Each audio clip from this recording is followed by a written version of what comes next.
स्वामी जी रायबरेली आगमन हुआ है, कैसा लग रहा है आपको, कहना चाहिए? जिन कार्यकर्ताओं के वहां आया हूं, हमको जाना है प्रतापगढ़। पूज्यपाद रामभद्राचार्य जी की भागवत कथा में रास्ते में ये जगह आई है, इसलिए शुक्ला जी के यहाँ हम लोग अल्पाहार के लिए रुके हुए हैं और यहाँ से हम लोग रामभद्राचार्य जी महाराज की कथा में प्रतापगढ़ जाएंगे। स्वामी जी, हिंदू राष्ट्र को लेकर क्या संकल्पना है आपकी? हिंदू राष्ट्र के लिए जो संकल्पना हमारी है वो आपकी भी, आप जब आप पूछ रहे हैं तो विषय आपको भी मालूम है।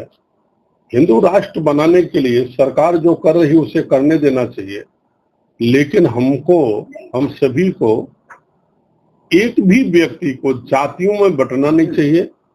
हमको ये नहीं हमारे मन में होना चाहिए मैं क्षत्रिय ब्राह्मण वैश्य शूद्र हूं, अपितु सारे हिंदू समाज को ये मानना चाहिए कि हमारे देश में मात्र दो ही जातियां हैं, एक हिंदू है और एक मुस्लिम है।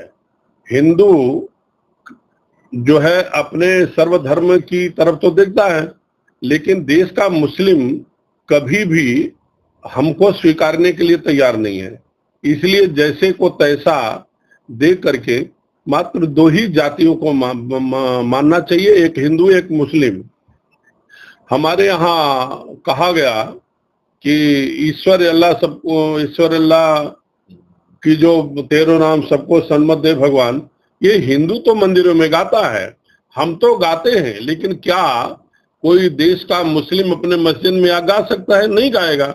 इसलिए भाईचारे की बात जो है मात्र हम हिंदू और हिंदुओं के साथ रहें, हिंदुओं के साथ रह करके ही करें। ये लोग सुधरने वाले नहीं हैं और हमारी बहन बेटियों की रक्षा के लिए, गाय के लिए, तमाम मठ मंदिरों के लिए हिंदू संगठन होकर के रहना पड़ेगा यदि इस देश को हिंदू राष्ट्र बनाना है। तो लगातार सनातन पे हमला, कौन सी ऐसी पार्टियां हैं जो हिंदुओं को बांटने का प्रयास कर रहे हैं? मुझे तो याद नहीं है, मतलब एक दो नाम तो बता ही सकता हूं मैं। उसमें कांग्रेस है, सपा है, मायावती है उत्तर प्रदेश में, और हैदराबाद में 2-4 कुत्ते भी हैं, और जहां जहां सब हैं भोंकते रहते हैं, लेकिन उससे वो महत्व की बात नहीं है। हम किसी नेता के पीछे घूमने से अच्छा अपने आप को मजबूत करें।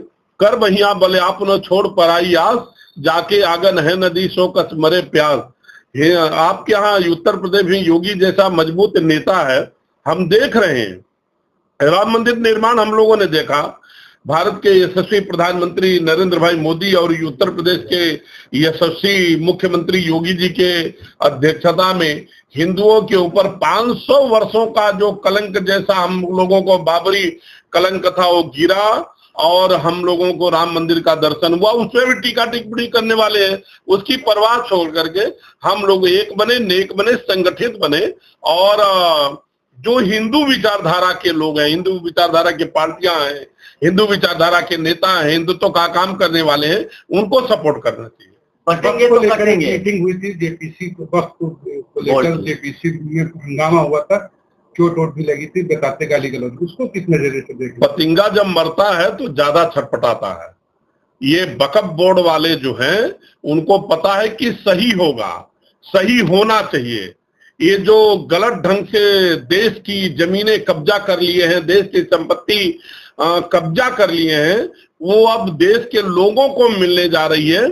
और जब आप पूछ रहे हैं तब मैं जेपीसी के चेयरमैन जगदम्बिका पाल जी को मैं आपके माध्यम से निवेदन करना चाहता हूं कि वो देश की संपत्ति है, जिस हिंदुओं की संपत्ति अवैध ढंग से अब वक्फ बोर्ड ने कब्जा किया है उसको वापस देना चाहिए, और यदि कोई नाम नहीं निकलता है तो उसको वो संपत्ति देश के प्रधानमंत्री जी का जो कोष है राष्ट्रीय कोष में जमा करा देना चाहिए।